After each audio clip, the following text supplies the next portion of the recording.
Her boardroom secret whispered. Then someone vanished before the vote. Welcome to Sayers and Secrets. I am your host, Lou Travis. Let me know in the comments. Where are you catching this intrigue from? You make every unraveling worth the chase. Let's dive in. It was one of those mornings when even the dust motes in Nero Wolfe's office knew better than to stir.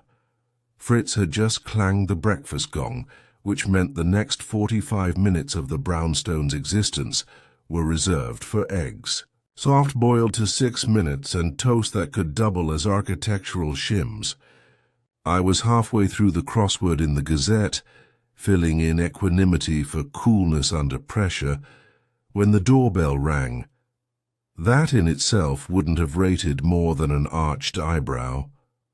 But when I opened the front door and found no visitor, just a brown cardboard envelope neatly balanced on the stoop like a forgotten lunch, I took it personally. The envelope had no stamp, no name, just our address written in block letters and sealed with a smear of wax so red it looked ceremonial. You'd expect it to hold a secret wartime memo or the deed to Dracula's summer cottage. I brought it in, of course. Wolfe, who had just settled in his chair with a muttered protest about Fritz, slightly over-buttering the crumpets, gave it one glance and muttered, "Discard it." I didn't. Call me rebellious, but I slit it open right in front of him and pulled out a thick letter on heavy stationery that reeked of expensive indecision.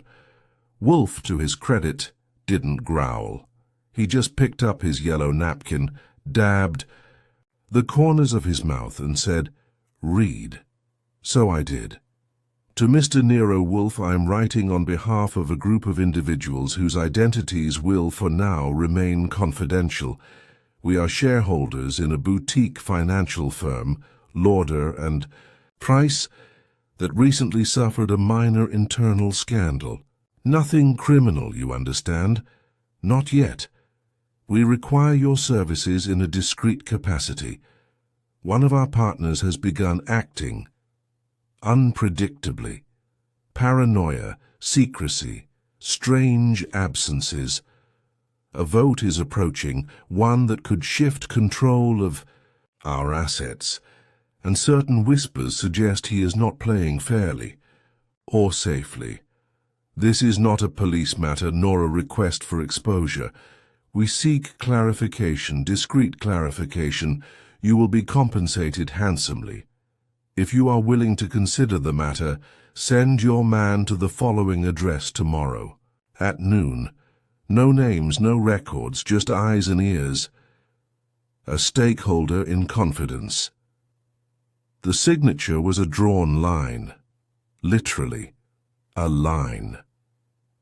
Wolfe didn't blink. Is that all? Pretty much. There's a postscript, I said, flipping the page. Please destroy this letter upon reading. He grunted. No. I folded it in half and laid it on the desk blotter. So, I said, are we in the discreet clarification business this week, or should I tell them you've retired again until someone poisons a plant? Wolfe was quiet for a while, the kind of quiet that builds momentum like a freight train made of Latin grammar. Archie, that letter was not written by a professional. You mean it's a fake? No, I mean it was written by someone inexperienced in deception. He tapped a fingertip on the edge of his plate, and that makes it interesting. That might not sound like the opening chords of doom to you, but I've learned to recognize them. When Wolfe finds something interesting, it means my week just became a scavenger hunt full of liars, caffeine, and people who treat questions like ambushes. Tomorrow at noon, I said, pocketing the letter.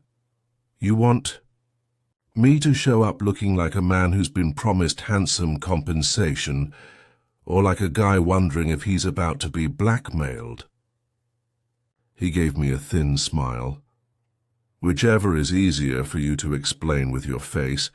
I left him to his breakfast and went to call Sol Panzer, not to activate him, just to let him know the engine was warming.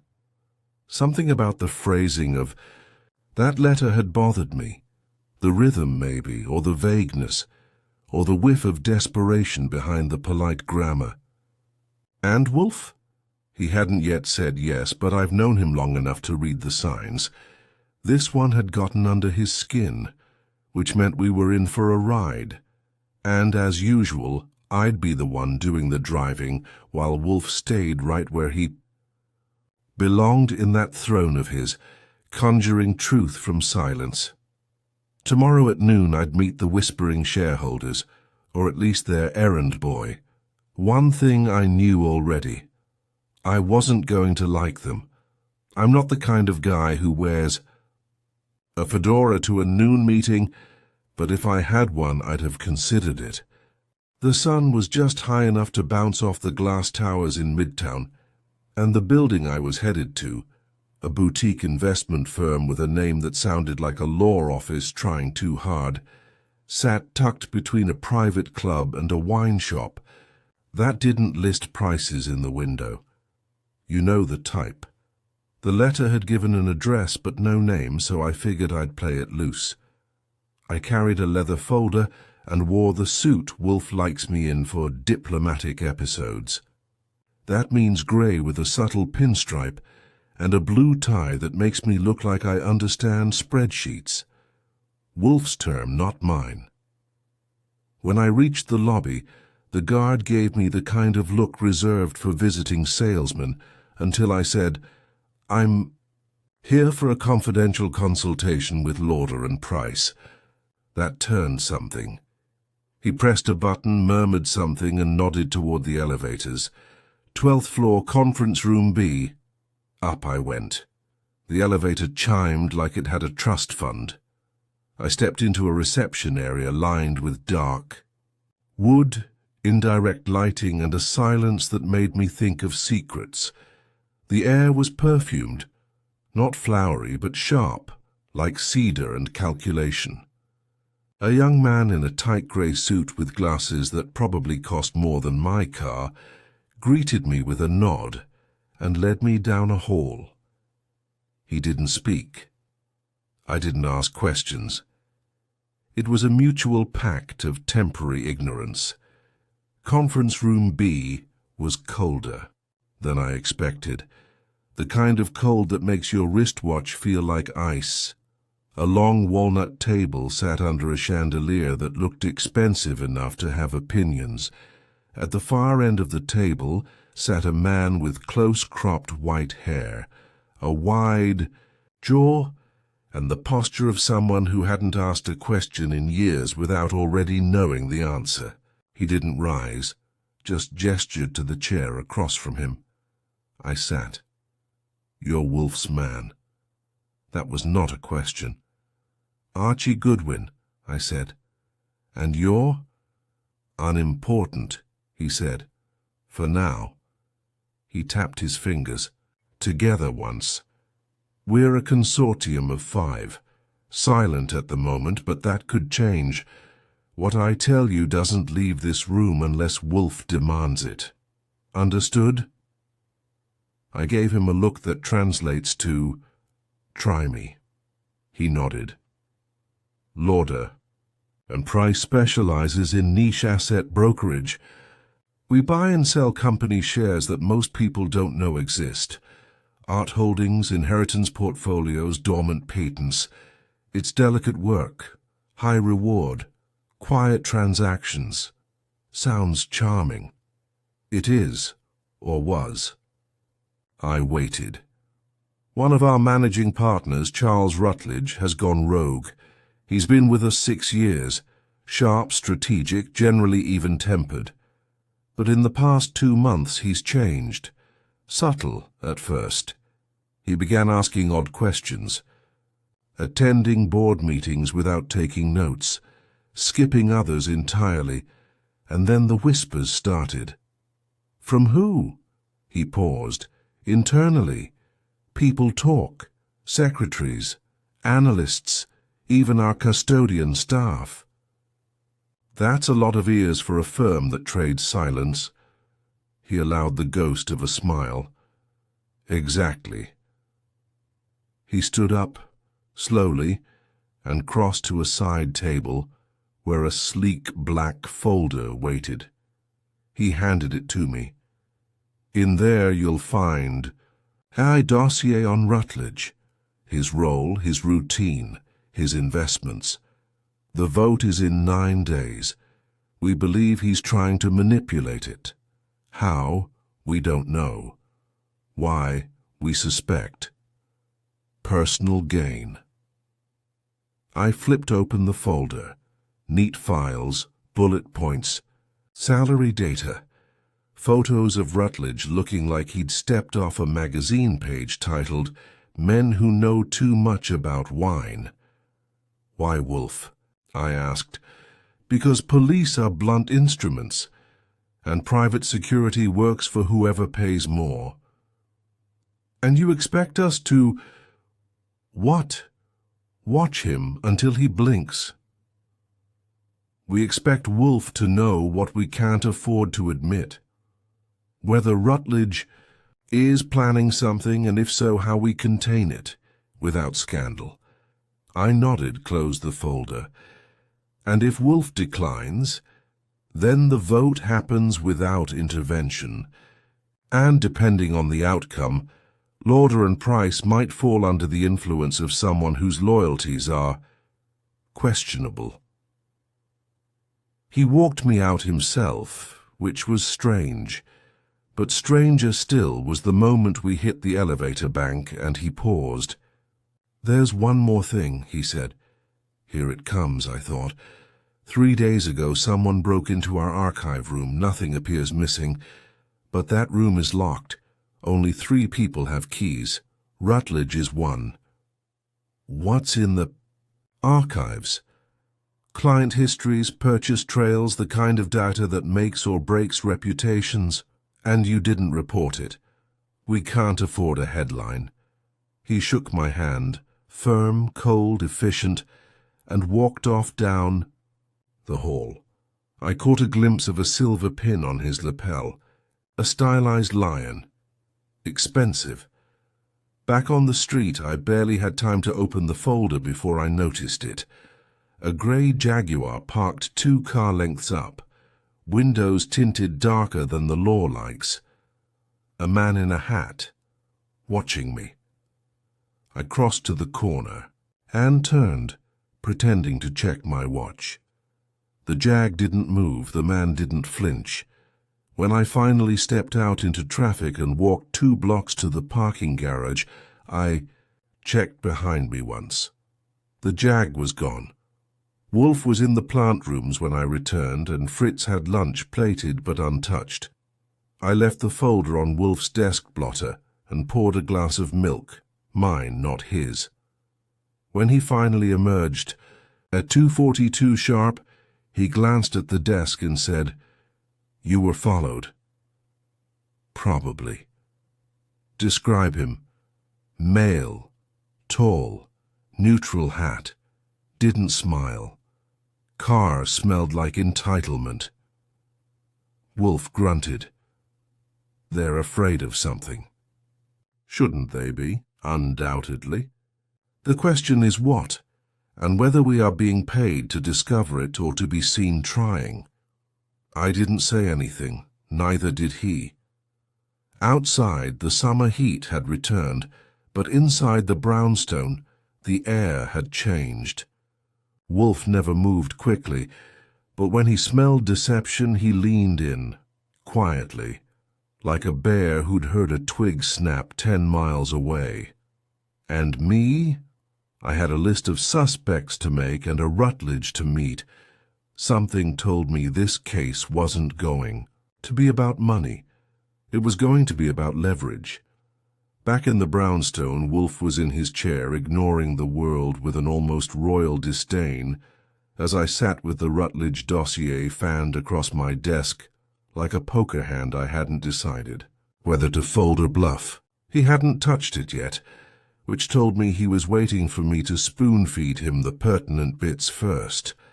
That was our rhythm, I roamed, he reasoned, and together we rolled through mysteries like a tank with leather upholstery. You ready? For the names? I asked. Wolfe sipped beer.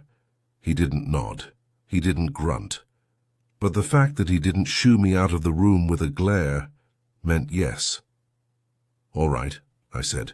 The firm's inner circle is 5 people, senior stakeholders with voting power on acquisitions, divestments, and who gets to wear the invisible crown. Charles Rutledge, our target, is one of them. The other 4 are as follows. I pulled out the photo sheets and began the roll call. 1. Sylvia Venn, Vice Chair, mid-40s, elegant, icy and fluent in investor charm. She was brought in 3 years ago after the firm merged with an art advisory boutique. Word is she's clever, cold, and doesn't drink before 5 unless... The asset's over $1 million. Rutledge used to support her proposals, but that's changed in recent months. Wolfe's eyes didn't lift from his glass. They disagreed professionally. Looks like it. There's a flagged vote from April. Sylvia pushed for acquiring a controversial film rights bundle. Rutledge opposed. She won, but barely. Continue. 2. Davis Mowbray, CFO, likes risk as long as he can spreadsheet it to death. Heavy into algorithms and derivatives. He's got no public history with Rutledge, but one of the interns hinted the two nearly came to blows over a cryptocurrency fund 6 months ago. That could be enough, Wolfe murmured. 3. Louisa Danning. She handles client relations, which means she knows where the firm's more sensitive bones are buried. Worked closely with Rutledge on several high-value portfolios, including a trust connected to a European shipping dynasty. She's also the only one of the 5 who still meets with Rutledge alone, twice a week. An ally, or someone too valuable to alienate. Go on. Last but not least, Franklin Pierce, the original partner. He's the only surviving founder of Lauder and Price.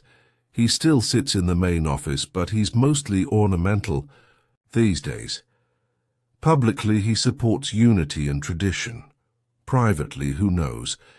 He's 72, has a slight tremor in his left hand, and owns a brownstone 2 blocks from the office. Nothing says if he's for or against Rutledge, but he didn't. Attend the last board dinner. Wolfe closed his eyes. So, a financier turned recluse, a volatile analyst, a charming manipulator, a long-time collaborator, and a wild card. That's your circle of 5, I said, and the vote in 9 days determines whether Rutledge gets the firm's discretionary power portfolio. It's not just money, it's directional control. If he wins, he can shift investment policy, trim partnerships, and hire or fire at will. Then it is not a vote, Wolfe said. It is a coronation or a beheading. I leaned back. And someone's whispering about a betrayal. Problem is, no one's saying who's whispering, or what's being said. Wolfe opened his eyes and pointed one thick finger at the folder. The archives. What precisely do they contain? Client data going back 20 years, including acquisition trails, ownership transfers, and the firm's internal reports on conflicts of interest. I called Saul. He's digging up anything off-book Rutledge might have handled. Good, Wolfe said, and you will speak with the 4. Which 4? The others. The circle. Don't bother Rutledge yet. Let him maneuver freely. I want to know who watches him and who pretends not to. I stood, slid the folder under my arm, and made for the door. Archie. I stopped. Be subtle. I'm always subtle, I said. Wolfe lifted an eyebrow. Your suit is not. I left him there, grinning like a cat in a library. I started with Louisa Danning. She met me at a jazz bar in Soho, of all places. Said she needed to be seen elsewhere for the evening, which sounded more like an alibi than a schedule. She was in her 30s, wore blue silk, and spoke in an accent that hovered somewhere between Vermont and the Vanity Fair party list. "Mr. Goodwin," she said, nursing a pale cocktail, "you're not what I expected." "Flatter me later," I said. "I'm here about Rutledge." Her smile cooled. I assumed. "You two work closely." "We did. We still do." "But something's changed." She didn't answer immediately. Then, "Charles is, how shall I put it, playing a game no one else was invited to join. He's always been confident, but lately he's anticipating." "Anticipating what?" "Outcomes, moves, people's reactions." "Sounds like a chess player." "No," she said. "Charles was never a chess player. He liked puzzles, things with only one answer." I filed that away. "Has he approached you about the vote?" "No, but I know he's counting." "On what?" "Loyalty." "And yours?" She didn't answer that either. I tried Davis Mowbray next. He met me in his office, surrounded by screens, not monitors, screens. Giant, blinking panels of numbers, arrows, and charts that looked like the pulse of the stock market having a nervous breakdown. "I'm not involved in the politics," he said, without looking at me. "I'm a numbers man." "Rutledge doesn't strike me as political either.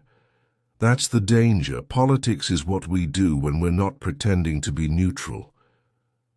"You two had a disagreement about crypto?" "That wasn't a disagreement. That was war.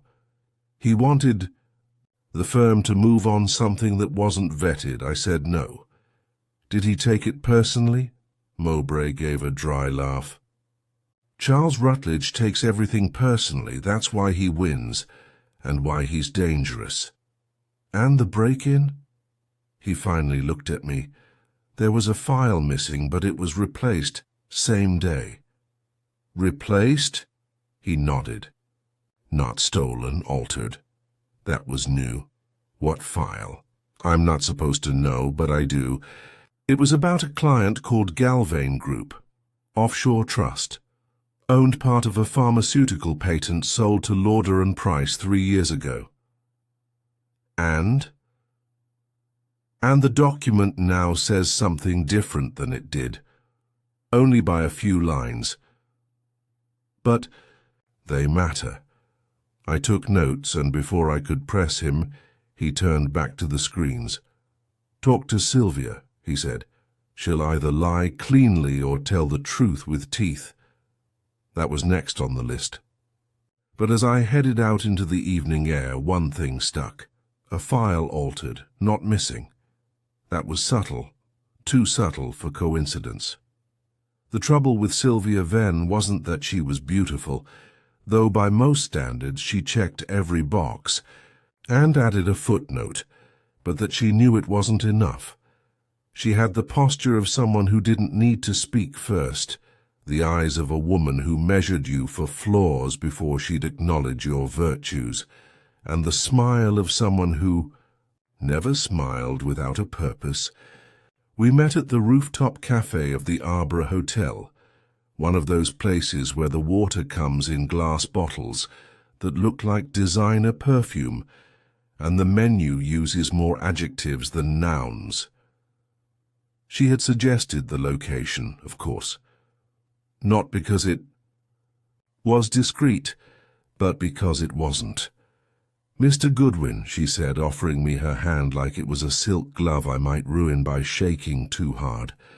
"You don't look like a man who deals in whispers." "I'm more of a collector," I said, "but I listen too." She gestured to the seat opposite her. The sun was angled behind her in a way that made her hair look dipped in copper. which I suspected was not accidental. "You're investigating Charles Rutledge, among others," I said, keeping my tone casual. "And you've come to me expecting what, exactly? Confession, condemnation, or simply a well-cut quote? For your report, I've come for perspective. The kind you don't get from archived board minutes or edited press releases." Her mouth twitched. That wasn't a smile. It was a calculation. "I'll give you this much," she said, resting her elbows on the table with deliberate poise. "Charles is an asset who believes he's a shareholder. Elaborate. He acts in the firm's interest as long as it aligns with his own ambition. That was tolerable when we shared goals. But lately, he's been reciting a script I've never read. Is that why you opposed his recent motions? Because they were reckless and vague and laced with language that would let him pivot after a decision was made. Anyone else notice?" She stirred her coffee. Franklin Pierce pretended not to. Davis grumbled but abstained. Louisa stayed quiet, which usually means she's thinking of exits or leverage. "And you?" I voted no. "Do you think he's planning something?" She looked at me squarely for the first time, and for a second the elegance dropped. "I know he is. I just haven't figured out whether I'm the target or the distraction." That was a hell of a sentence. "Did he have access to the archive room?" "We all do," she said, "though only Charles ever used it after hours. He likes control, especially over history." I let that one sit for a moment. "Did you know about the Galvane file?" Her expression didn't change, but her hands paused. Just a flicker. "No," she said. "Should I?" "That depends. The original report tied the trust's sale to a foreign board member with a conflict of interest. The new version doesn't. That's a serious change." "It is. And Charles has connections abroad, former clients, quiet assets." I leaned forward. "Would it be worth sabotaging a vote to cover?" Her voice dropped half an octave. "If the vote fails, he loses power. If the file stays altered, no one knows what he's already done, so yes, it might." When I left, she didn't say goodbye, just went back to watching the skyline like it might blink. I called Wolfe from the sidewalk. It was nearly 6, and the light had that yellow quality that makes the city feel both too honest and too tired. "He's hiding something," I told him, "and Sylvia knows it." "Of course," Wolfe said. "Come home." "Not yet. I want one more." "Whom?" "Franklin Pierce." He made a sound that could have meant anything, then hung up, which was approval in his language. Finding Franklin wasn't hard. Getting him to talk was something else. He answered his door personally, wearing a robe that looked older than I was, and glasses that had magnified his eyes into solemn moons. The brownstone was quiet, sterile really. No art, no books, just fine furniture arranged like memories he no longer wanted to touch. "I'm not accustomed to unannounced visits," he said, voice brittle. "I'm not accustomed to making them," I replied. "But this isn't a usual week." He let me in. We sat in a room that looked like it had been furnished in 1973 and never updated. Wood panels, deep chairs, and a faint smell of something like pipe smoke and lemon oil. "I know who you are," he said, "and who you work for." Then, "You know why I'm here?" He nodded, eyes sharp despite the stooped frame. "You're here to ask me about Charles." "I'm here to ask why no one's stopping him." Franklin folded his hands. "Because we're not sure what he's done, or if he's done anything at all. That's not the Wolfe method." "No," he said, "but it is the Lauder and Price method. We avoid action until the cost of waiting outweighs the cost of exposure. Sounds risky. It's survival. Charles was brought in during a transitional period. He stabilized our client pipeline, cleaned up bad investments. He made us relevant again. But ambition, he added, is never content with gratitude. Do you trust him? I trust him to want more than he should. And do the others know what's at stake? They know pieces. Sylvia suspects. Mowbray overanalyzes. Louisa still believes she can fix him. Me? He leaned forward. I think it's too late. Too late for what? For Charles to back down. He's already moved the pieces. The only question is whether someone notices before the board signs the check. And you're willing to let that happen? I'm willing to let Wolfe notice first. He stood. It was the kind of dismissal you don't argue with. Not because you can't, but because you understand it wouldn't change a thing. By the time I got back to the brownstone, the air smelled like beef and roasted garlic. Fritz had decided on sauerbraten. Wolfe was in his chair, eyes half closed, lips twitching in a way that meant his neurons were juggling.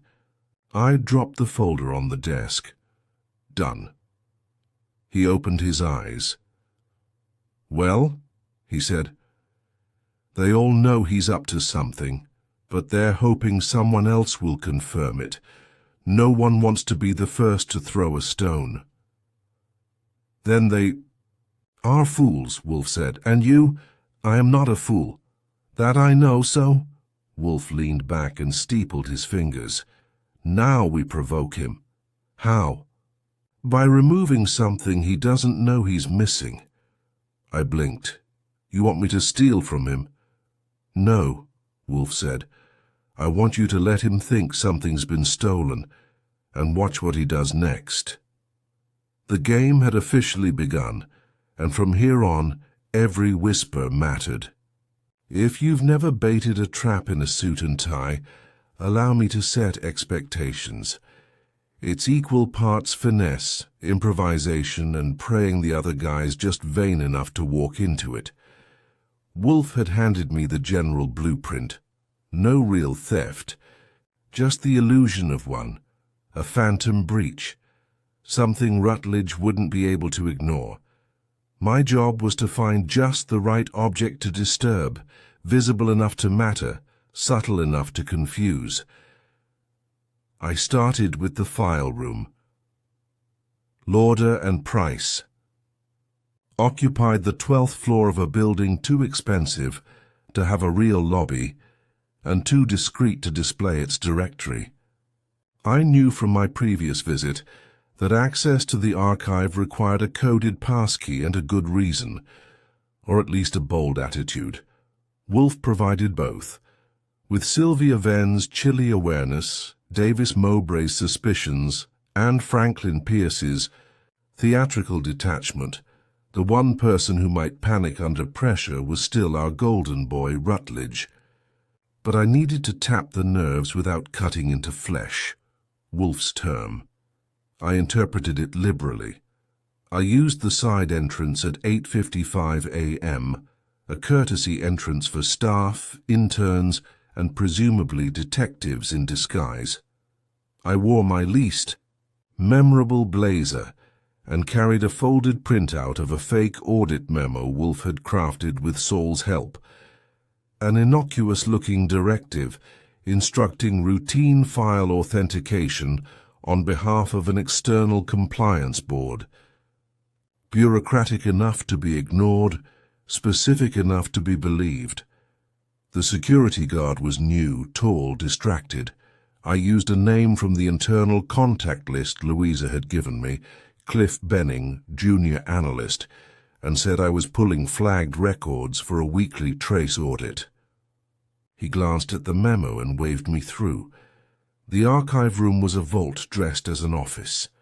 4 rows of secured cabinets, recessed lighting, a ventilation system that whispered more than it breathed. Wolfe had described it as a place designed for people who fear digital footprints, and he wasn't wrong. Everything was on paper, old school, redacted files, handwritten notes, folder tabs, color-coded with surgical precision. The Galvane file, the one we knew had been tampered with, was in drawer 3C. I didn't touch it. That wasn't the move. Instead, I browsed the adjacent holdings until I found what I needed. A slim folder labeled St. Briac Minerals. On the surface, it was dull. An offshore acquisition involving a European mining interest and a now-defunct land rights claim in the Balkans. But Wolfe had circled a note on the index card from the Rutledge dossier. Review postponed. R flagged for secondary. Review do not circulate. Perfect. I pulled the file, photographed the top sheets, returned it to the drawer, and then, with surgical intent, I slightly bent one corner of the folder, just enough to suggest that someone had handled it in haste. Nothing else. Then I left. By noon, Wolfe was seated in his usual spot, sipping his beer with the satisfaction of a man who just sent a pebble rolling toward an avalanche. "He'll notice," I said, sliding into the red chair across from him. "He must," Wolfe replied, closing his eyes. "If the file is a keystone, something sensitive, he will not be able to dismiss the disturbance. He will ask questions, perhaps not aloud, but someone will notice his interest. And someone will tell us, 'Yes, but not directly. That's your role.'" I figured. Wolfe opened his eyes. "Do not interfere further. No follow-ups. No return visits. We have introduced the variable, now we observe the reaction." Which meant, of course, I had to make rounds again, subtly. That afternoon I dropped by Louisa Danning's office under the pretense of returning a pen she'd left in her glass at the jazz bar. It was one of those ridiculous fountain pens with a marbleized shaft and gold cap, which may or may not have actually belonged to her.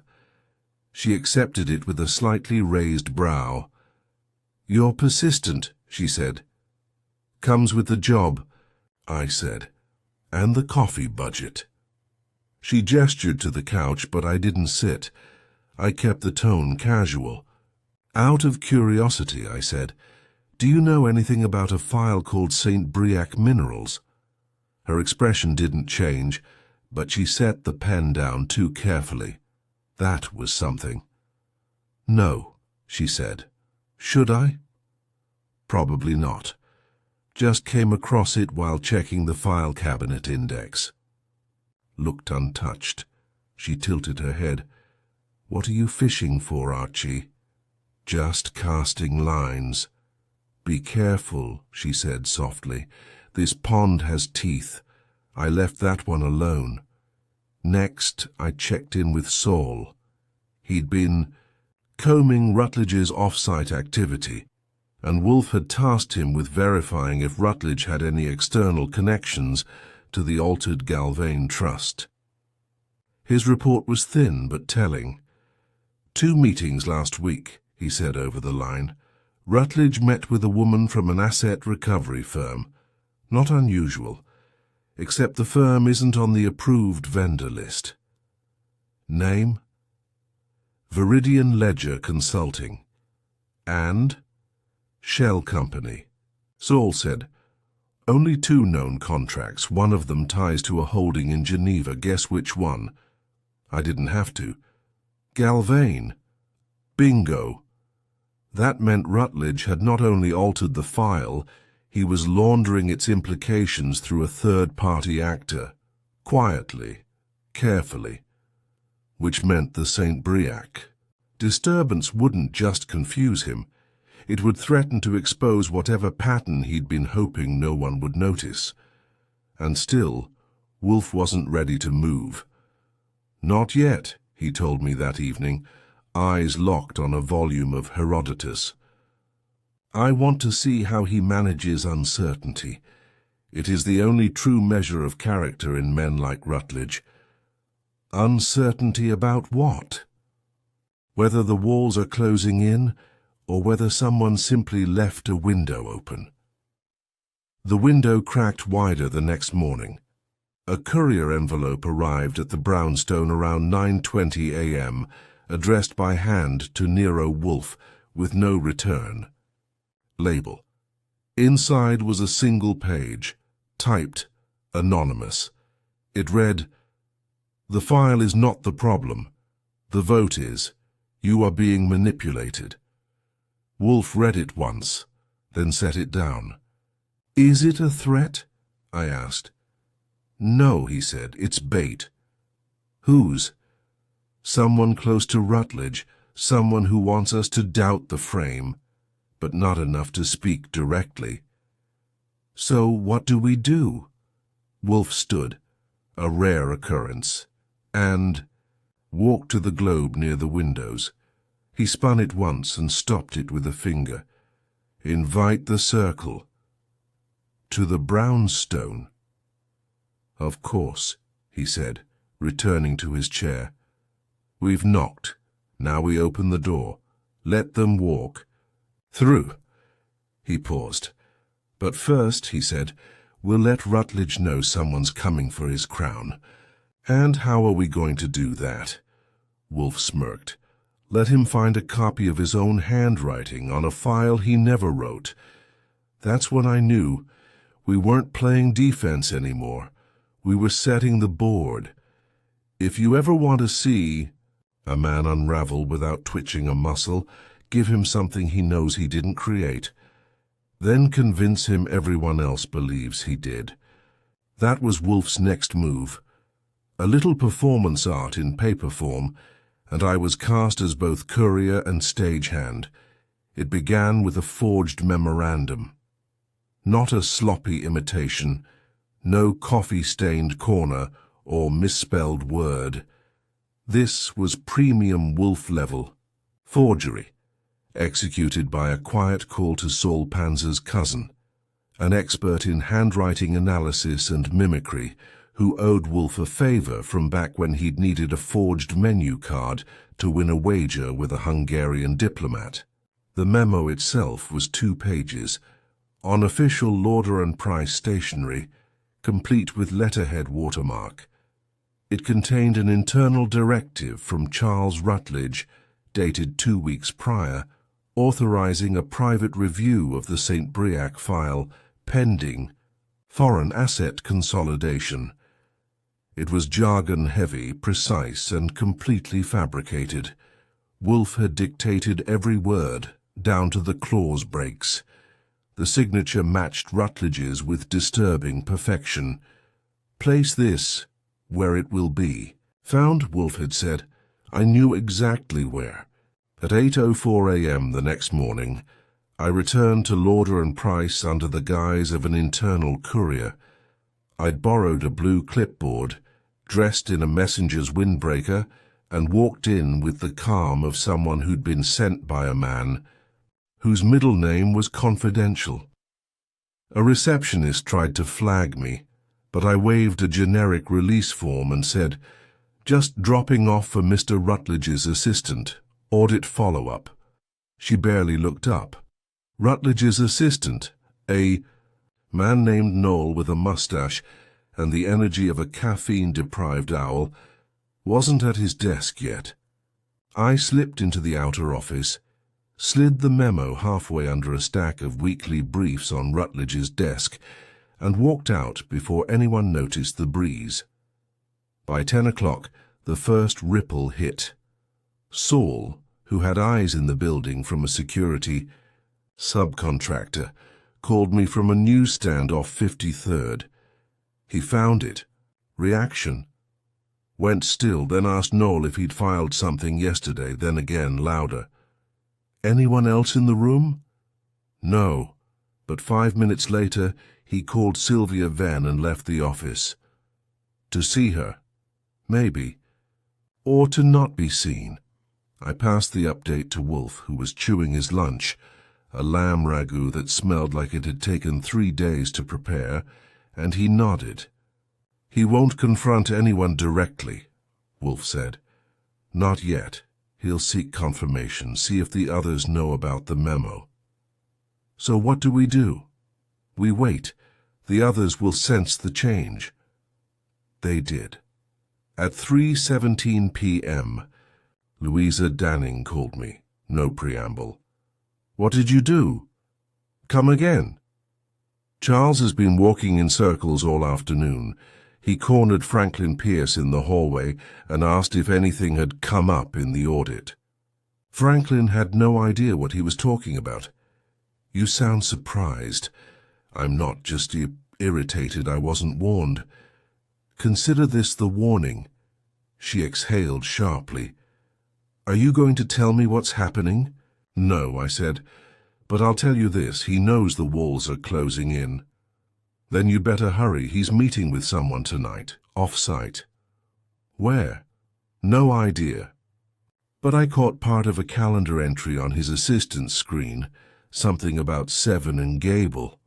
I'll find it." She hung up.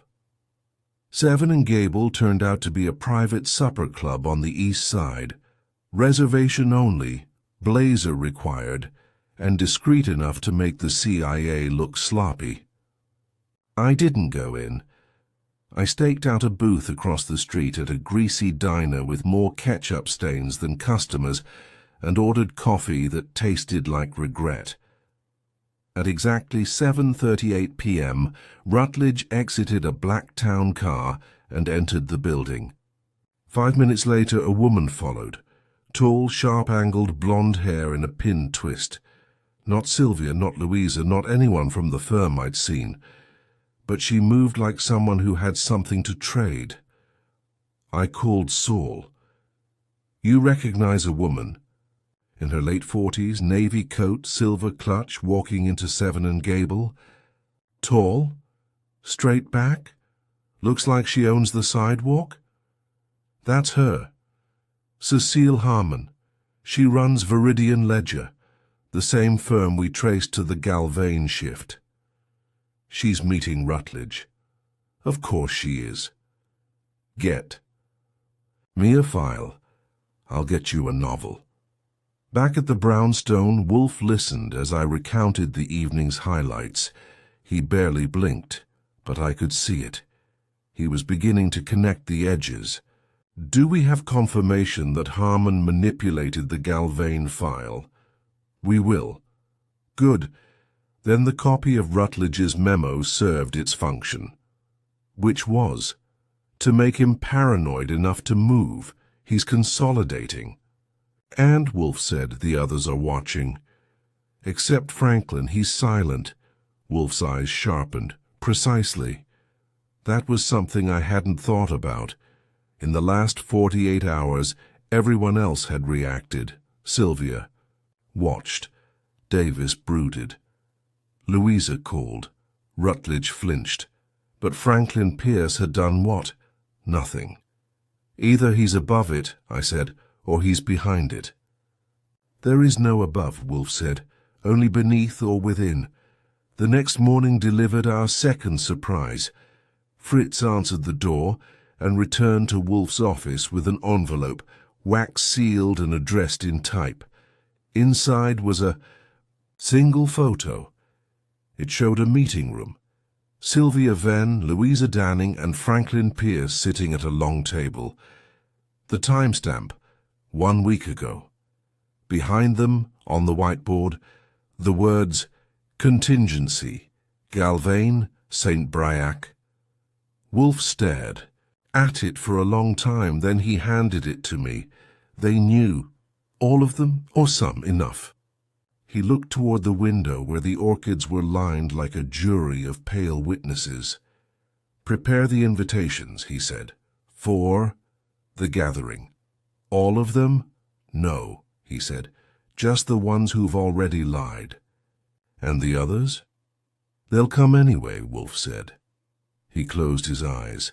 "Now that the board is set, let them play their hands." "And me?" I had a stack of elegant cards to deliver and a list of names that suddenly felt much shorter. Because sometimes in a circle of 5 only one needs to blink. But 4 can conspire. In all my years of serving as Nero Wolfe's right-hand, left-hand voice of reason and occasional errand boy, I've only seen him voluntarily host outsiders in the office when one of 3 things is about to happen. Someone's about to confess, someone's about to implode, or someone's about to regret underestimating him.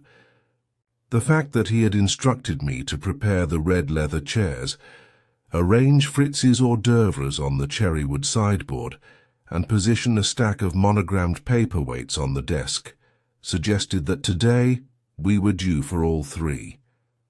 He told me to invite Sylvia Venn, Louisa Danning, Davis Mowbray, Franklin Pierce, and of course Charles Rutledge. But it wasn't a cordial invitation. These were summonses, hand-delivered by me, each signed in Wolfe's uncompromising script. Mr. Wolfe requests your presence in his office at 5 p.m. today.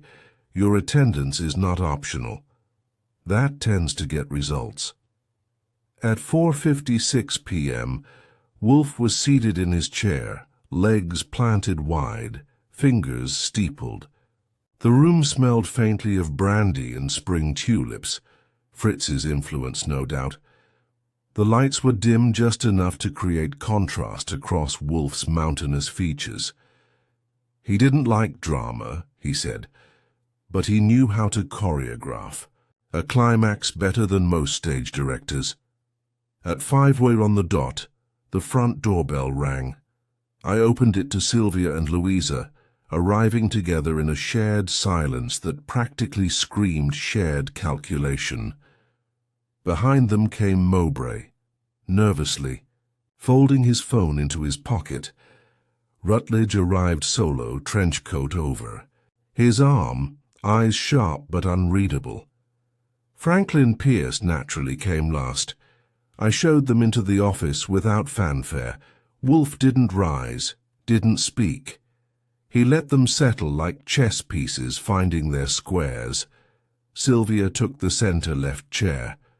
Louisa sat stiffly beside her. Mowbray leaned against the wall, arms crossed like a man trying to disappear into paneling. Rutledge chose the furthest seat from Wolfe, defensive posture, as expected. Franklin stood near the bookshelf, inspecting the spines as if he hadn't been summoned to a trial. When the room was silent enough to hear the tick of Wolfe's brass desk clock, he finally spoke. "Ladies and gentlemen," he said, his voice low and almost bored, "I appreciate punctuality. It is a virtue your firm may wish to adopt in other areas." A few of them shifted. Sylvia's eyebrow rose slightly. Mowbray exhaled. Wolfe continued. "You are here because you have each, to varying degrees, participated in a game that now threatens to collapse your own institution. The vote is a pretext. The real matter at hand is concealment, manipulation, and I believe theft, not of money but of control." Rutledge opened his mouth, but Wolfe raised a hand. "No interruptions, Mr. Goodwin." I stepped forward and handed Wolfe the forged memo. He didn't pass it around. He simply held it aloft between his fingers. "This document," he said, "was found in Mr. Rutledge's office 2 days ago. It bears his signature, directs internal review of a file marked St. Briac Minerals, and implies confidential action toward a foreign consolidation." Mowbray straightened. "I thought that was a bluff." "It is," Wolfe said, almost lazily. "Mr. Rutledge did not write it." "I did." That got reactions. Louisa blinked. Sylvia looked at Rutledge. Franklin finally turned from the books. Rutledge's face was a mask, but the muscle in his jaw twitched. Wolfe set the paper down. It was placed to provoke reaction, and it did. Mr. Rutledge panicked. He sought verification. And in doing so, he revealed the one thing he could not afford to, that he has something to hide. Rutledge leaned forward, his voice low and tightly controlled. You forged a document and used it to orchestrate a reaction. That's entrapment. No, Wolfe said. It's illumination. Entrapment would require innocence. You are not innocent. I watched Rutledge's shoulders lock. He wasn't surprised, just calculating. Wolfe nodded to me again. I handed him a photograph, Saul's photo, the one showing the whiteboard with the words Galvane St. Briac, scrawled beside a table of seated stakeholders. Wolfe held it up. This was taken during a closed-door planning session. The implication is clear. Some of you already suspected what Mr. Rutledge had done. You convened, you discussed, but you chose to remain silent. He looked directly at Sylvia, who didn't blink. I advised caution, she said. I didn't anticipate forgery. You anticipated damage, Wolfe replied, but chose to let it come to a head. And Miss Danning, you remained close to Mr. Rutledge. Why? Louisa's voice was quiet. I thought I could persuade him to come clean. He's not a criminal, Mr. Wolfe. He's just cornered, Wolfe said, and desperate. He turned to Mowbray. You knew the Galvane file had been altered. I didn't have proof, Mowbray said. I saw discrepancies. Yes, but I figured if I blew the whistle and it was nothing, I'd lose more than my job. Wolfe nodded slightly. Cowardice disguised as caution, and then finally to Franklin Pierce. You, sir, Wolfe said, his tone shifting ever so slightly, did nothing. Why? Pierce didn't answer at first. He looked at each of them in turn, then at Wolfe. I'm tired, he said simply. I built Lauder and Price to be above this, but Charles brought in money, clients, influence. He changed the game. I stepped back. Did you authorize the sale to Viridian Ledger? Pierce didn't flinch. No. Then who did? Now Rutledge stood. Enough. His voice wasn't angry. It was resigned. You've proven your point, he said to Wolfe. Yes, I altered the Galvane file. I didn't profit. I corrected a mistake, one that would have implicated a client who... You did not correct a mistake, Wolfe interrupted. You concealed a liability, one that would have invalidated a portfolio vote and threatened your acquisition power. Rutledge looked at the others. They were going to block me. You think I didn't see it? The whispers, the side meetings. I did what was necessary to keep control of what I built.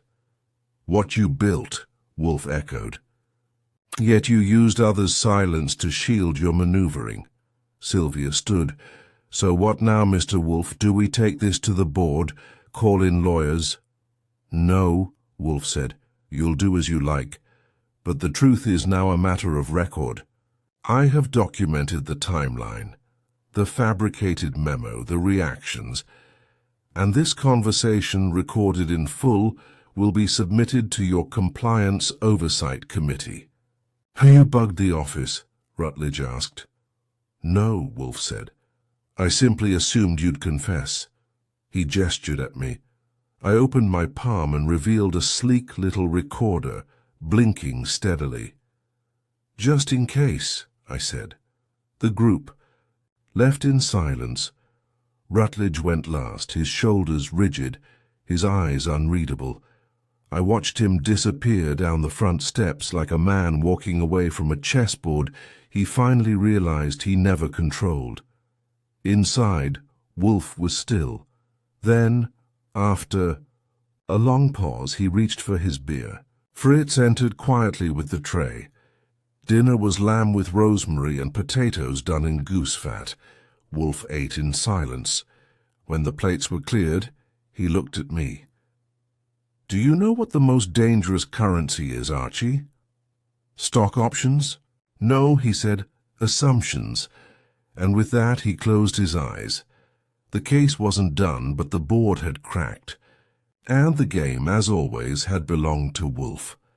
It would have been a neat ending if they'd all walked out, left us a check, and promised to keep their egos in check for the rest of their financial lives. But nothing involving money, reputation, and 5 senior stakeholders is ever neat, especially not when Wolfe's just peeled back a web of concealment with the delicacy of a man pruning orchids. The day after the office gathering, I expected calm. Wolfe often treats the immediate aftermath of a reveal like digestion, too soon to evaluate, too risky to disturb. But when I came into the office that morning with the Gazette under one arm and a carton of Fritz's scones under the other, Wolfe was already at his desk, awake, composed, and unusually alert for someone whose internal clock doesn't acknowledge anything before 9. "They'll contact us today," he said. I set down the scones. "You're sure?" "They must. What I gave them was not resolution, it was exposure, and that forces response." He was right. At 10:11 a.m., Sylvia Venn called. She didn't start with a greeting. "I need 15 minutes with you and Mr. Wolfe." I covered the receiver. Her voice says urgent. "Accepted," Wolfe said. 4 o'clock. "And she'll bring?"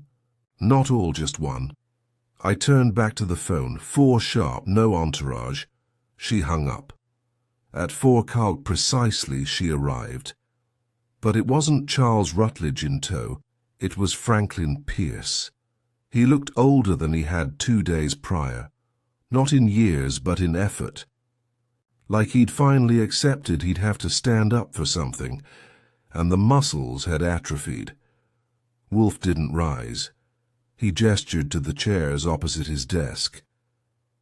Sylvia sat with the smooth grace of someone used to negotiation. Pierce settled. Slowly, his eyes on Wolfe, but they didn't have their usual vague softness. There was steel now, unpolished maybe, but there. "I assume this is not a social courtesy," Wolfe said. Sylvia clasped her hands in her lap. "It's not." Pierce cleared his throat. "We've had internal discussions. The board has not yet convened, but it will. However, we agreed it was best to approach you first, privately." "I don't negotiate post-mortems," Wolfe said. "It's not that," Sylvia replied quickly. "It's containment." Wolfe tilted his head. "You gave us the choice," Pierce said. "You could have published the audio, gone to the media, ruined more than reputations. You didn't." "I rarely do," Wolfe said, "but that does not imply restraint, only discretion." Sylvia leaned forward. "We want your help concluding this, without collapse, without scandal."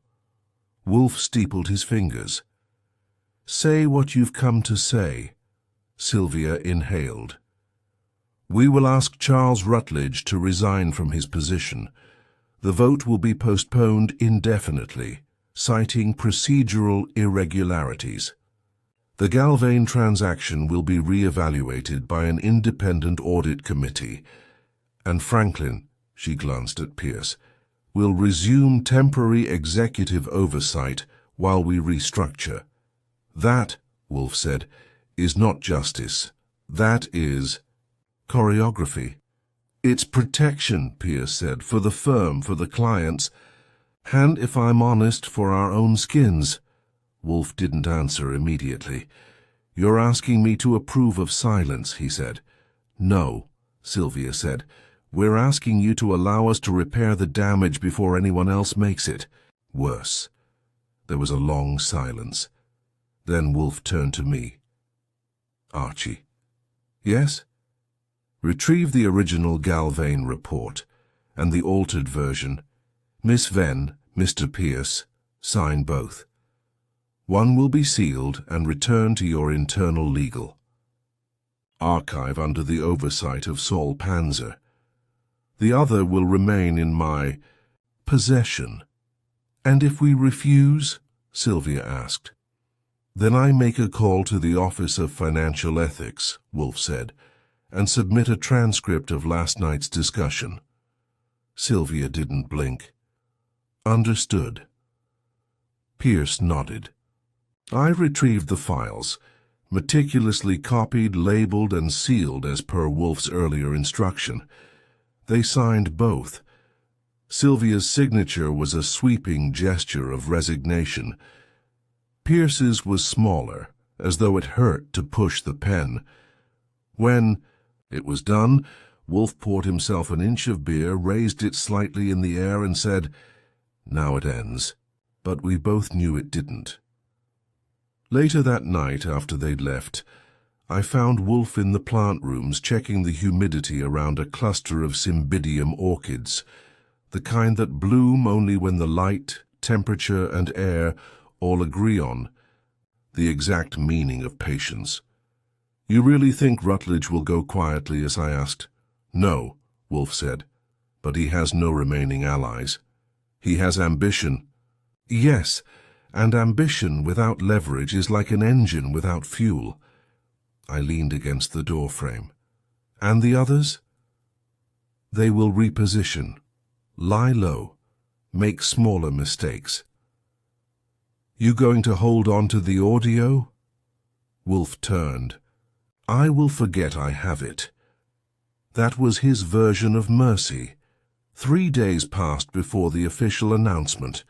Rutledge stepped away from the firm, citing personal reasons and the desire to pursue strategic opportunities elsewhere. The vote was cancelled. Sylvia Venn was appointed acting managing partner. Franklin resumed the ceremonial title of chair emeritus. No mention of the altered file, no questions from the press, just a ripple in the water, and then stillness. Saul called me 2 nights later from a corner booth at some subterranean bar in Midtown. Rutledge left town, he said. Where to? Zurich. But he's not running, he's circling. You think he'll make a move? Eventually. Should Wolfe know? He already does. He was right, Wolfe always does. The following week everything was back to the usual rhythms at the brownstone. Fritz's meals appeared with their typical precision. The orchids bloomed exactly on schedule. And Wolfe? He settled back into his armchair as if no billion-dollar firm had nearly eaten itself alive. I brought him the mail at noon. Among the envelopes was a small card, no return address. Inside a single sentence, "A vote postponed is not a vote forgotten." I handed it to Wolfe. He read it, then tossed it into the wastebasket without a word. Threat? Possibly. Response? No. Why not? Wolfe picked up his book. Because it isn't addressed to me. I frowned. Then who? To the future, he said, and turned the page. And just like that, the matter of the whispering shareholders faded into the quiet hum of the city beyond the brownstone walls. Until the next knock. You can always tell when something's wrong at the brownstone, not by Wolfe because he keeps his emotions packed in cement behind Latin sentences, but by Fritz. When Fritz hesitates before setting down a plate, when the schnitzel rests off-center, when the air smells more like apprehension than time, something's off. That morning the coffee was bitter. Wolfe noticed, said nothing. That's when I knew. We weren't done. The case of the whispering shareholders had been tied off with a silk ribbon, Rutledge was out. The board was restructured. Wolfe had done his part, and as far as the world was concerned, justice, discreet, bureaucratic, and unrecorded, had been served. But then the card came. A vote postponed is not a vote forgotten. Wolfe tossed it in the bin like an empty envelope. I might have done the same, except for the fact that Saul had mentioned Zurich and Wolfe hadn't questioned it. He was waiting for something. That something knocked at our door at 11:17 a.m., 23 minutes after Wolfe's second beer, and just short of when he normally dozed off mid-lecture to himself. I answered. The man on the doorstep wore a camel coat with a scarf tucked. Just so, and had the kind of face you remembered but couldn't place. 50-ish, sleek but not polished, and polite in that rehearsed way that always spells money. "Mr. Goodwin?" he asked, as though there might be others. "That's me," I said. "You're late for whatever you haven't been invited to." He didn't smile, just offered a hand. "My name is Elliot Marrow. I represent a private client with concerns related to Lauder and Price." I didn't shake. That name's still radioactive around here. "I understand, but I'm not here to discuss the past. I'm here to offer Mr. Wolfe a proposition.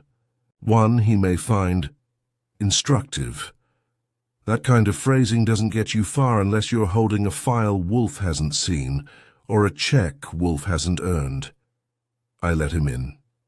Wolfe didn't bother standing, but his brows went up a quarter inch when I said the name. That was something. "Mr. Marrow," Wolfe said, as if tasting it, "you said you represent a client." "I do," Marrow said, taking the chair across from Wolfe like he'd practiced it. "And I believe this client may soon become an unwilling participant in the situation your recent case tried to prevent." "That situation," Wolfe said, "was resolved." "Was postponed," Marrow corrected. "And in its postponement, the opportunity for influence has not evaporated, it has shifted. Charles Rutledge is not in Zurich for rest. He is consolidating funding." Wolfe closed his eyes. "Of course." "Of course?" "You would not be here if he were doing nothing." Marrow nodded. "He is meeting with a firm called Albrecht Holdings, Swiss-based private capital, tied to several restructured trust networks with overlapping stake access. One of them, my client's, is being courted for quiet acquisition." "Which client?" I asked.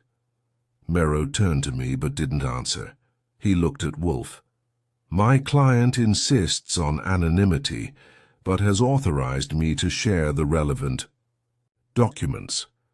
They believe Rutledge is attempting to purchase a voting bloc through a shell consortium designed to circumvent internal regulation."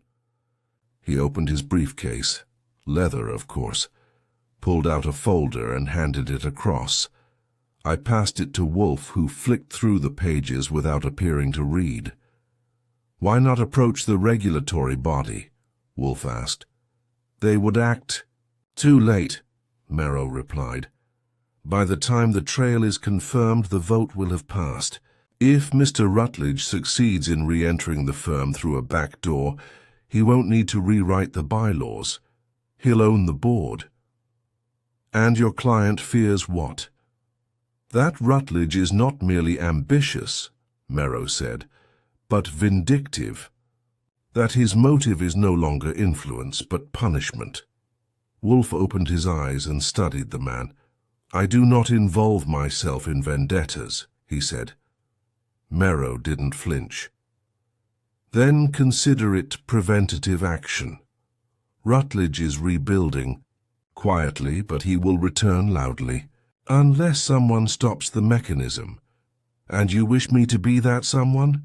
I wish you to expose it before it finishes assembling." Wolfe leaned back. "I need names, not shadows. You'll have them within 48 hours. That is too long. Nero tilted his head. Are you declining? No, Wolfe said. I am defining the terms. He tapped his desk once. Archie, call Saul. Already on it, I said, pulling my phone. By the time Nero left, his scarf still perfectly pinned, Wolfe was already dictating a list of tracing targets. He wanted accounts, meeting dates, flight logs, anything that would connect Rutledge to Albrecht Holdings and Albrecht to any known Lauder and Price partners. I want clarity, not suspicion, Wolfe said. Suspicion is smoke. We need the match. Saul rang back within the hour. He had contacts in Geneva who could verify Albrecht's client list. Give me until morning, he said, and maybe get Fritz to overnight some of those lemon shortbreads. I relayed the request. Fritz approved. That night, I went back over the Rutledge timeline, the altered Galvane file, the forged memo, the meeting at Seven and Gable with Hayo. Cecile Harmon. Something still didn't add up. He hadn't been sloppy, he'd been methodical, as if he knew the fallout was part of the plan, that the public loss would buy him privacy, and privacy would buy him time. At 2:13 a.m. I found it, buried in one of Saul's early reports, a reference to a dormant holding company once connected to Lauder and Price, Carmine Bridge Ltd. It had gone dark 3 years ago. But 2 weeks after Rutledge's resignation, a Carmine Bridge account moved $1 million into a Luxembourg escrow fund connected to Albrecht. I printed the sheet and left it on Wolfe's desk. When he came down in the morning, he didn't speak. He read it slowly, then poured himself a glass of beer. He's not just circling, Wolfe said. He's underwriting. Question is, I said, for whom? Wolfe tapped the page with his forefinger. We asked the wrong question, not who, but what. What then? What is worth all this? He stood. We have 72 hours to answer it. And just like that, the game resumed, no longer whispering. Now it was the sound of boots returning to the boardroom. And this time, Wolfe wasn't waiting to be invited. Wolfe doesn't believe in second chances. He believes in outcomes, consequences earned, not forgiven. So when Charles Rutledge's schemes began to stir again from beneath the surface, you'd think Wolfe would have responded with disdain, maybe a quip about ambition's inability to learn. But instead, Wolfe leaned in. He saw something else. This is not resurrection, he said, his voice low as he studied the new documents on his desk. It's substitution. I was standing by the window with coffee, watching the street for any signs of surveillance. Call it habit. Fritz had just cleared away breakfast, which Wolfe had consumed without comment. That was unusual. The sauerkraut and roast pork were perfect. He only eats silently when he's thinking harder than he wants to admit. What's being substituted? I asked. Not a who, Wolfe said. A what? Rutledge is replacing something. I leaned on the armrest of the red chair. The vote? No, Wolfe said. Votes are the surface, they're rituals, symbols of something else. Power? Control, Wolfe corrected. And control has many flavors, financial, social, and legal, but most critical of all, narrative. That, I admit, went past me at first. Narrative. He's attempting to revise the story, shift the frame of guilt, reshape the context of his actions. That is the true consolidation. And the client Nero represents? Wolfe folded his arms across his chest. Likely a figure whose trust portfolio intersects with Rutledge's efforts, someone who, knowingly or not, holds a key stake in legitimizing the reconstruction. That gave me a chill. Saul called at 10:40 a.m. sharp. "I've got a name," he said. "Let's have it. Dr. Gabriel Elstow, private equity advisor, former regulatory consultant for transnational trust law. He's the one behind Albrecht Holdings' current push into boutique finance. And guess what? I never guess. He used to be a silent advisor at Lauder & Price. His name's in one of the founding escrow registries. That would make him, what, a hidden sixth? More like a ghost who left the stage but never gave up the pen." Wolfe listened as I relayed this. "Elstow," he said quietly. "Yes, I remember the name. Connection." "He challenged me once," Wolfe said, eyes distant, "over a tax matter involving a Czech manuscript dealer. He argued that the law was always flexible if you had the right structure. I disagreed. We never spoke again." That wasn't just history. That was warning. By midday, a new pattern began to emerge. Nero returned, uninvited this time, and Wolfe allowed it, which is the equivalent of rolling out a red carpet by Wolfe's standards. Nero sat stiffly. "My client is anxious," he said. "Dr. Elstow has now scheduled a formal session with Albrecht's Offshore Advisory Council. They're restructuring 5 shell companies into a single voting vehicle, which will give them majority influence over a dormant partnership clause, Clause 14B of the Lauder & Price Foundation Charter. I felt my stomach turn. That clause lets them activate emergency voting rights without a quorum. "Correct," Nero said. "And Rutledge's name is attached to the trigger clause as a temporary proxy custodian. It's buried in a footnote, but it's there." Wolfe said nothing for a long moment. Then, "Bring me the clause, the full charter, and the bylaws Elstow helped draft. I want every version. That may take time. You have until morning." Nero rose, nodded once, and left like a man walking a tightrope with scissors in his pocket. That evening I took a walk. Not because Wolfe asked me to, but because I had to think. Sometimes the air outside the brownstone, with its car, horns and steam vents and slow-footed pedestrians, offers better perspective than any briefing. I ended up on Madison, outside the shuttered headquarters of Lauder & Price. A single light glowed in an upper window. Someone was working late. Maybe Sylvia, maybe Louisa, or maybe someone else entirely. I didn't go in. Instead, I circled around back, made a note of the security patrol pattern, then called Saul. "You think Elstow is planning to reactivate his role?" "He doesn't need to," Saul said. "He already did." "What?" "Rutledge signed a memo 5 weeks ago in Zurich. Elstow is being named special advisor under a legacy provision tied to capital restructuring. It's legal, technically, but barely. Then what do? We show someone else. That someone, Tales turned out to be Franklin Pierce. Wolfe summoned him the next morning, no pleasantries, just a request.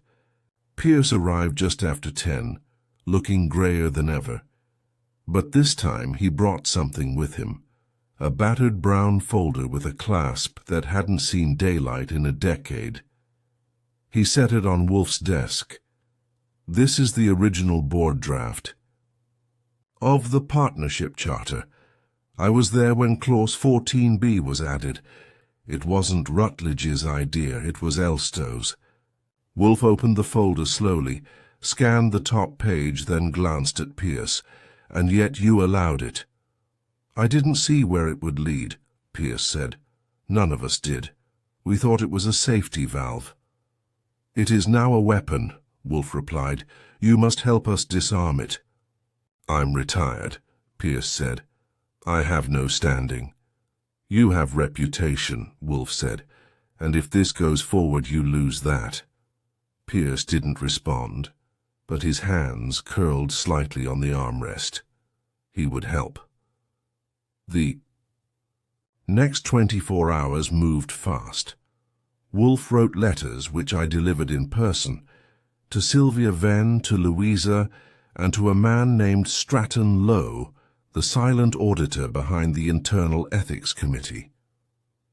Each contained evidence: Elstow's re-entry, the Clause 14b memo, and proof of Rutledge's financial triangulation through Carmine Bridge and Albrecht Holdings. By noon the next day, the firm held an emergency board session. We weren't there. Wolfe wouldn't go, but we heard what happened. Sylvia stood, presented the documents, proposed a motion of closure and review. Franklin backed her. Mowbray abstained. Louisa wept. And Rutledge? He was disavowed in absentia. Dr. Elstow's role was suspended. An external inquiry was requested. Clause 14b was frozen pending legal evaluation. Wolfe didn't react. He just closed his book and said, "So ends the second game." I looked at him. "And the first?" "Never ended," he said. That evening we sat in the office, calm as the city began to darken beyond the curtains. Fritz served duck in orange reduction. Wolfe ate quietly. Then he spoke. "Ambition is never satisfied with victory," he said. "It always asks, 'What next?' And us? We ask nothing," Wolfe said.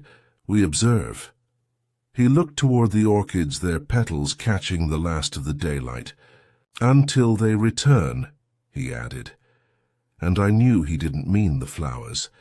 The case was closed, but the curtain hadn't fallen. It never does, with men like Charles Rutledge. Only the lighting changes. The thing about men like Charles Rutledge is that they don't lose. They just reposition. So while the board of Lauder and Price may have publicly shelved Clause 14b and privately vowed never to speak Elstow's name again, Wolfe and I knew better. Silence isn't closure. It's a symptom of strategy. Wolfe didn't say much in the days after the emergency board meeting, but he stayed in the office longer than usual, rotating between the globe near the windows and the darkened edge of his desk. His mind was still chewing. I could see it. The twitch in his left eyebrow, the occasional grunt that sounded like an argument with no opponent, and the way he tapped his beer glass with a single fingertip, once rhythmically, while staring off into space. So when the letter arrived, postmarked Geneva, typewritten, unsigned, I wasn't surprised. Its envelope was smooth, uncreased, thick paper, ivory color, and one line typed across the center of the page. "Your client may want to revisit the terms of the Rutledge succession." I set it down on Wolfe's blotter. He looked at it once, tapped his thumb against his knee, and said, "So it wasn't about control, not exactly. Then what was it about?" "Continuation," he said. "The line of succession.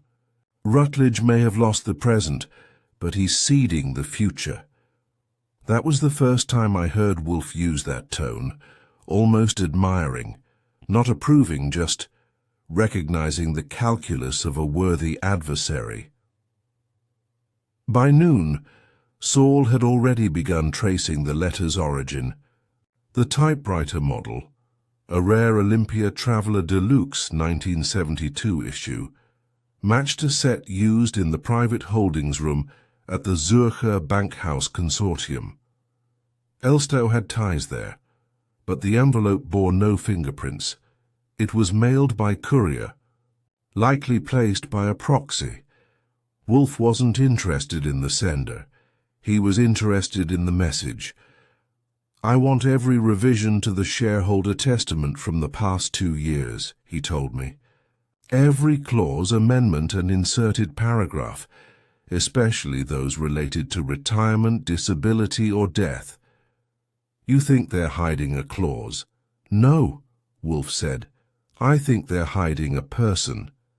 The Lauder and Price Testament of Authority, their internal legal Bible, was 5 volumes deep and shaped like the sort of reading material that could put even a caffeine addict into a coma. But Fritz brewed a fresh pot, and I rolled up my sleeves. What I found wasn't fast, but it was subtle. 3 months before Rutledge's departure, an addendum had been inserted into the 2nd volume, language added to the firm's contingency protocols.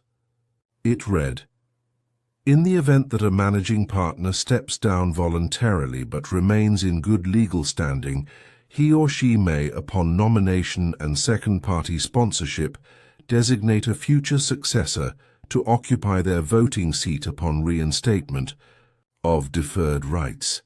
Succession by proxy."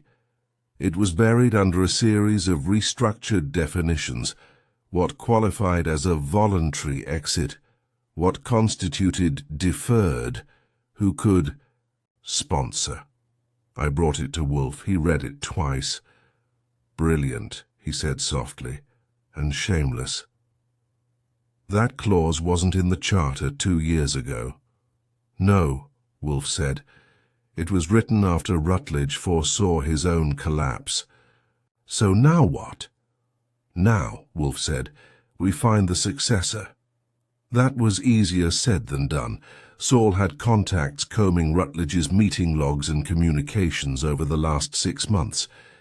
Louisa Danning, pressed delicately, admitted that Rutledge had taken several off-grid meetings with a young consultant named Harrison Ulst, a clean-cut legacy hire from an old East Coast family recently fast-tracked into Lauder and Price's strategic planning department.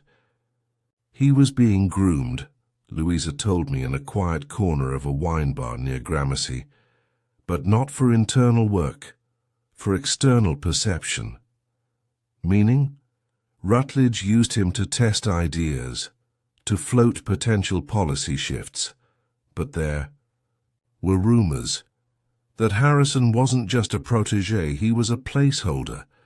I brought the name back to Wolfe. He was already ahead of me.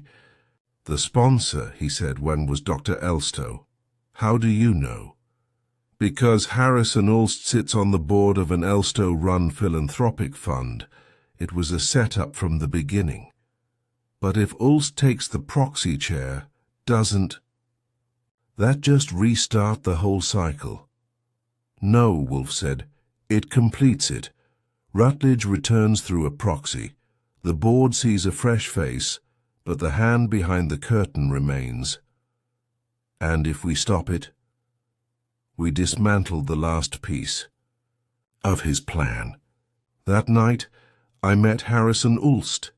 He was scheduled to appear at a gallery opening in Midtown, some black-and-white photography showcase featuring shadows of industrial scaffolding, art you were supposed to admire without understanding.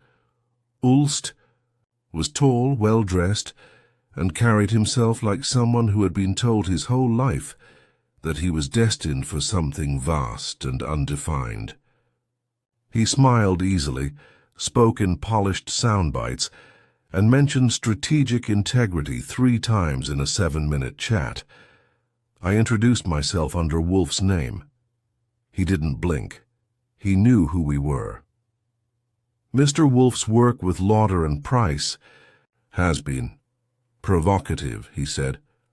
"Let's say clarifying," I offered. Ulst gave a shrug. "If something isn't growing, it's dying. And if Mr. Rutledge lacked anything, it wasn't vision." "Are you still in contact with him?" A pause. A flicker. "We've spoken. About your future. About the firm's. Ulst corrected, and the role I might play in protecting its long-term position. That role wouldn't include a deferred proxy seat, would it? Now his eyes narrowed. You know about that? We know enough to know that Elstow paved the road and Rutledge designed the destination. Ulst said nothing for a beat. Then, with a faint smile, the past is complicated, the future doesn't have to be. And with that, he left. The next morning, Wolfe prepared a dossier, sharp, damning, and perfectly timed. He had me deliver it to Stratton Lowe, the auditor. It contained the succession clause, the financial ties between Ulst and Elstow, Rutledge's dated nomination letter, obtained through a leak from a Swiss intermediary, Wolfe's accompanying. Note read simply, "A future built on false lineage is still a lie. The firm has seen one manipulation. It does not need another." By evening, Ulst's candidacy was revoked, quietly, without fanfare. Elstow's influence was officially severed. Rutledge, wherever he was, remained silent. Back at the brownstone, Wolfe poured a glass of beer and finally smiled. "A well-executed lie is still a lie," he said, "but it's the kind that asks for applause." "You giving him that?" "No," Wolfe said, "but I'll give him credit for ambition. He played the long game, but ambition is never enough." "What is?" "Conscience," he said, "and taste." He closed his book, glanced at the orchids, and said no more. Outside, the wind shifted. The game at last was over, or at least, for now, paused. The brownstone was quiet, which is how Wolfe liked it. No doorbells, no phone calls, no Fritz fretting over garnish. For the first time in weeks, the place felt like itself again, calm, curated, and unsentimental. But I've learned that in our line of work, quiet doesn't always mean peace. Sometimes it's just the pause between verses. The Ulst maneuver had been neutralized, Elstow's reach severed. Rutledge, for all intents and purposes, was now a shadow cut from its puppet.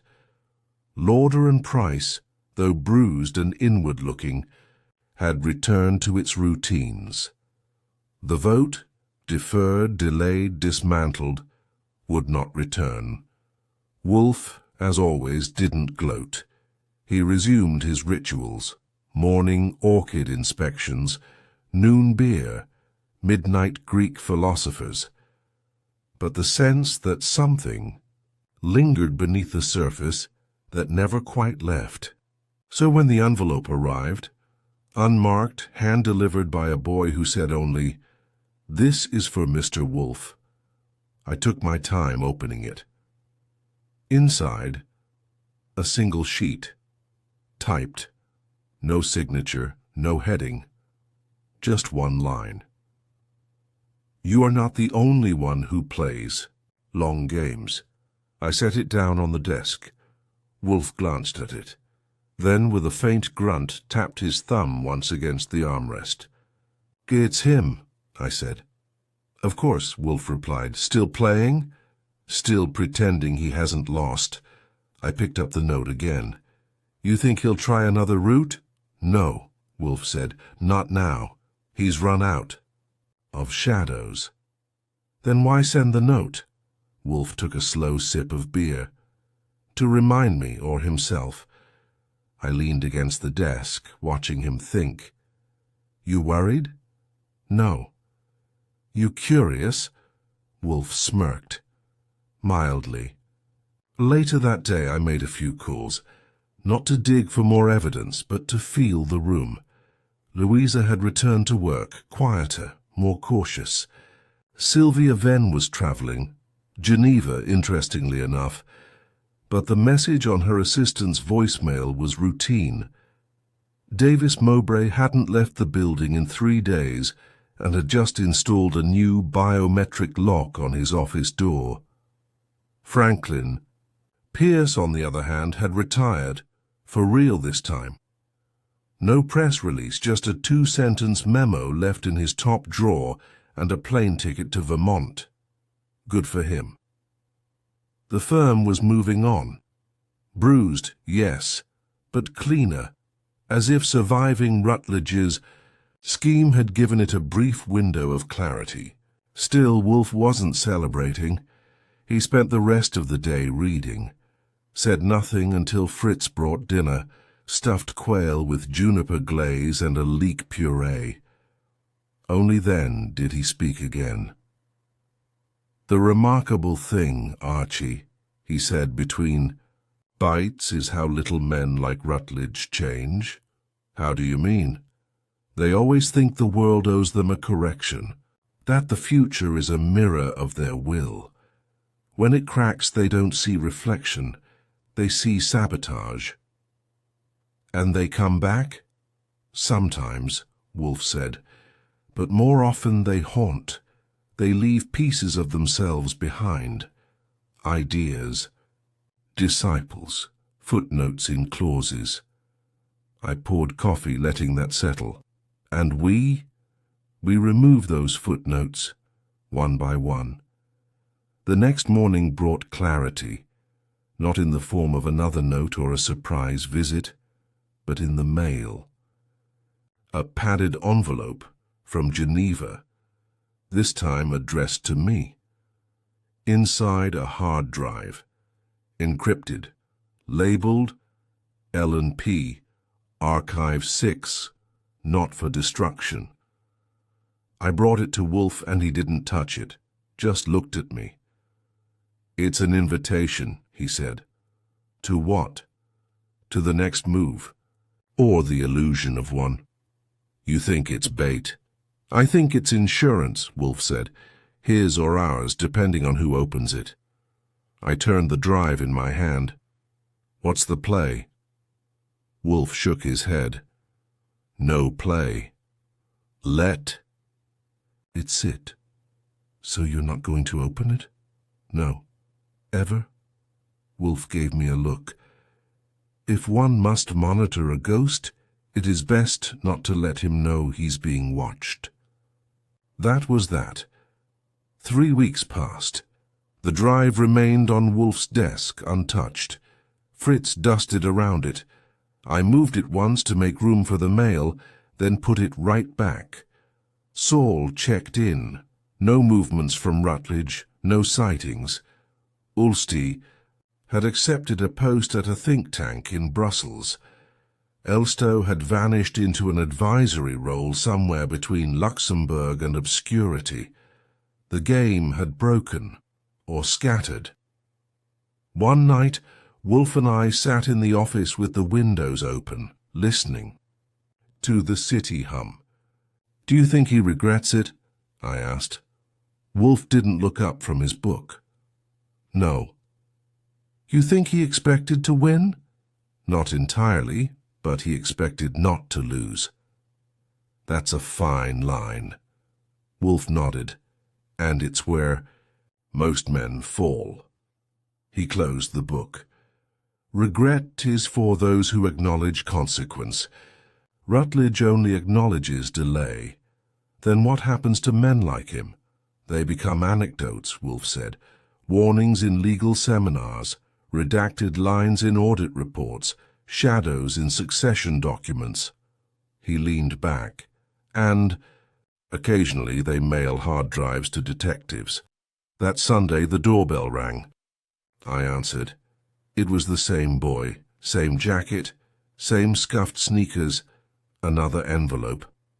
This one was smaller. Inside, a note and a pressed violet. The note read, "One day, you'll wonder why I stopped. That's the day I'll begin again."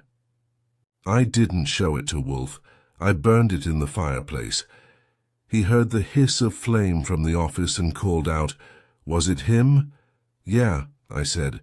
"Anything new?" "No." "Good." And that was that. The brownstone settled. The city kept moving. Wolfe returned to his orchids, his books, and his beer. The drive still sat on the edge of his desk. And Charles Rutledge? He'd vanished. Not defeated, not destroyed. Just waiting. Somewhere. Beyond the page, but we'd be here, reading, watching, ready.